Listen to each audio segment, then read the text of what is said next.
Welcome to cooking by রতি। আজকের recipe আলু পটলের তরকারি, যেটা একদম অল্প মশলায় তৈরি করা হয়েছে। হাতে সময় কম থাকলে ডিনার বা লাঞ্চে এরকম তরকারি আপনারা বানিয়ে নিতেই পারেন। প্রথমে আলু ও পটল খোসা ছাড়িয়ে ঠিক এইভাবে কেটে নেব। পিস হবে 4 কোনা করে। এরপর একে একে টমেটো, পেঁয়াজ ও লঙ্কাও একদম কুচি কুচি করে কেটে নেব।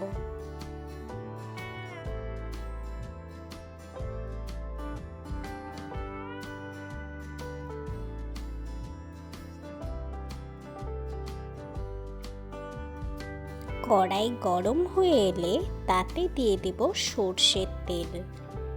এবার তেলে পটলগুলি দিয়ে আস্তে আস্তে ভাজতে থাকব।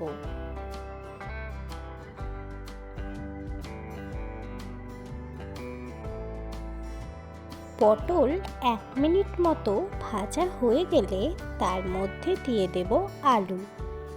একসঙ্গে সবজি দুটো 2 মিনিট নাড়াচাড়া করে ভেজে নেব।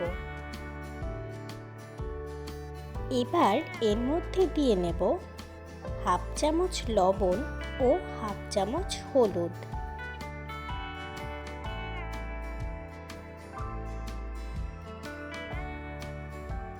পাঁচ মিনিট ঢাকা দিয়ে সবজিগুলো সেদ্ধ হতে দিয়ে দেব। সবজিগুলি ভাজা হয়ে গেছে। এবার এগুলি তুলে নিয়ে একই কড়াইয়ে দিয়ে দেব কিছুটা গোটা জিরে। একে একে পেঁয়াজ ও লঙ্কা দিয়ে ভালোভাবে ভাজতে থাকব।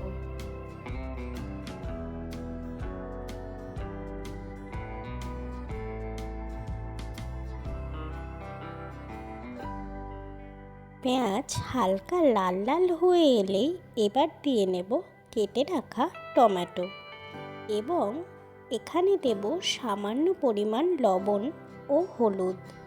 টমেটোর মধ্যে লবণ দিলে টমেটোটি খুব ভালোভাবে তাড়াতাড়ি গলে যায়। 2 মিনিট ঢাকা রেখে ভালোভাবে ভেজে নেব। ভাজা কমপ্লিট। এবার এর মধ্যে একে একে কিছু মশলা অ্যাড করব, যেমন চিনি, লঙ্কা গুঁড়ো, জিরে গুঁড়ো, ধনে গুঁড়ো ও সামান্য গরম মশলা।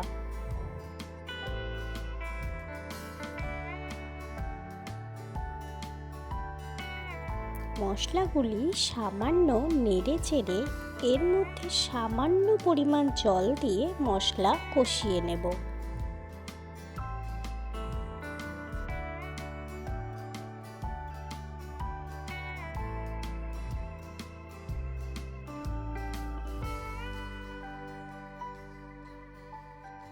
এবার এর মধ্যে আলু পটল দিয়ে নেব।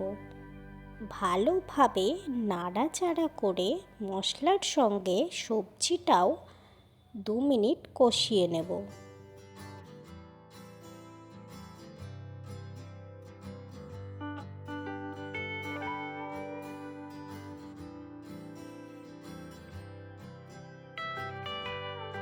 সবজির পরিমাণ অনুযায়ী দিয়ে নেব সামান্য জল।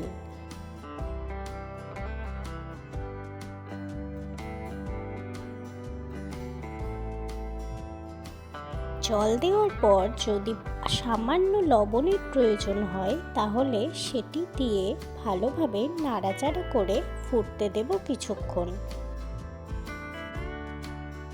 আমাদের আলু পটলের তরকারি একদম তৈরি। ভিডিও ভালো লেগে থাকলে লাইক ও সাবস্ক্রাইব করতে ভুলবেন না প্লিজ। অন্য কোনো রেসিপি দেখতে চাইলে কমেন্ট করে অবশ্যই জানাবেন। Thank you for watching.